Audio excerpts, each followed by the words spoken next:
តោះសួស្តីបងប្អូនទាំងអស់គ្នាបាទនេះគឺទីតាំងថ្មីរបស់យើងបងប្អូនណាទីតាំងថ្មីប្រចាំ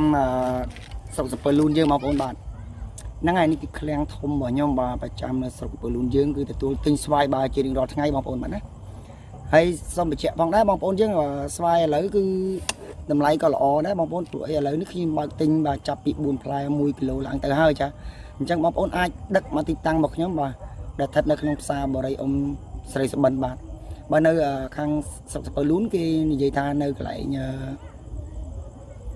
ផែស្ងួតបងប្អូនណាឬក៏ចំណតរថយន្តថ្មីបាទប្រចាំស្រុកសំពើលូនយើង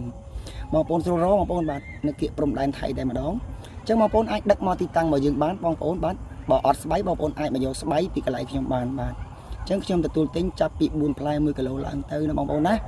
ហើយសូមបញ្ជាក់ផងបាទស្វាយដកតែទុំស្អុយបាទប្រេះចេញទេបងប្អូនណា